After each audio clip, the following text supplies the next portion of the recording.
Kaugnay po sa pre-trial conference, makakapanayan po natin si House Trial Spokesperson at Lanao del Sur 1st District Representative Zia Alonto Adio. Magandang umaga po sa inyo, Congressman Zia. Si Maris po ito. Live po tayo sa unang balita. Good morning. Magandang umaga po, Maris. Magandang umaga po sa inyong mga taga-subaybay ng inyong programa. Una po sa lahat, Kong, ano po ba yung mga nangyari kahapon sa pre-trial conference na pwede po ninyong ibahagi sa amin? At kung ano po yung mga pinakamahalagang usapin na maaaring mag-set ng direksyon nitong impeachment trial nga po na ito? Well, una, nag-agree naman both sides, no? Dahil nagkaroon ng kunting disagreements dun sa proposed stipulations, nag-agree naman sila as directed by the court na mag-submit na lang sila ng comments, no? And then at the same time, tapos na rin yung, kung di po ako nagkakamali, is Article 3 or 4, no? Yung marking of evidence. So we are just waiting for the continuation sa Monday po, nung marking of evidence. Doon na rin po mapag-uusapan kung ano yung magiging proposed trial schedule, no?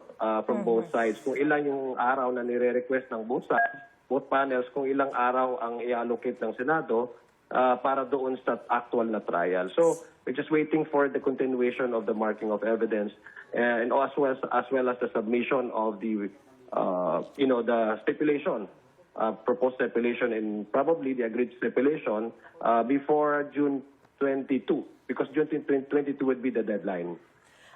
Speaking of the schedule, napag-usapan na po ba kung kailan na magiging final date ng simula ng impeachment trial?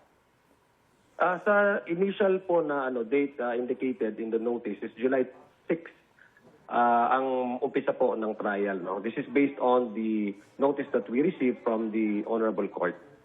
Doon po sa nangyari kahapon na pre-trial conference, since it's closed door, meron po bang mga procedural or legal na mga nakita kayo na maaaring maging punto ng pagtatalo ng prosekusyon at depensa?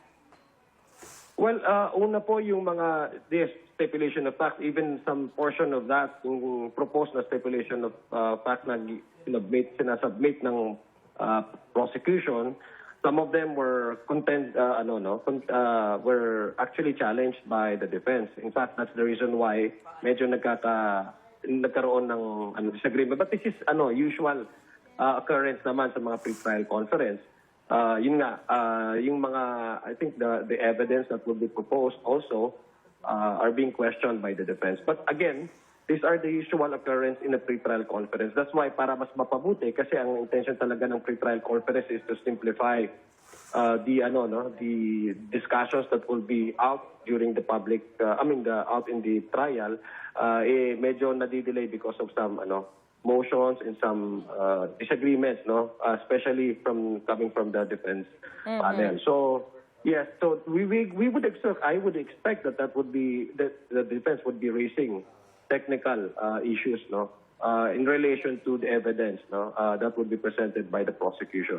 Sinasabi po kasi ng kampo ni Vice President Sara na mahina o kulang yung mga ebidensya laban sa kanya. Pero gaano po kayo kakumpiyansa na matapos po nung palitan ng pre-trial briefs kahapon, talagang sapat ang ebidensyang ihaharap ninyo sa darating na impeachment trial? Kung mahina yung aming ebidensya, bakit sila mismo ina-adapt nila yung ating mga witnesses, no? In fact, sila mismo wala silang sagot. Eksakto na sagot doon sa mga ipinipresenta natin ng ebidensya. In fact, the reason why we expect, the whole country is expecting na magsasubmit sila ng kanilang specific, substantial counter-arguments and contravening evidence is also to provide answers at saka pabulaanan yung mga ebidensyang ipapresenta ng House Prosecution Team. So sila mismo, makikita natin yung pre-trial brief nila ay basically going back to their old narrative na questioning the entire process. Wala ko sila na-offer . So if they think that what we will produce to the court is mahina, the more reason for them to counter this with specific and substantial contravening evidence. Pero sa nakita natin, wala . Puro sila technical yung questions nila. That's why medyo nagkaroon ng medyo palitan, no, during yesterday's pre-trial conference. Nagkaroon ng tensyon.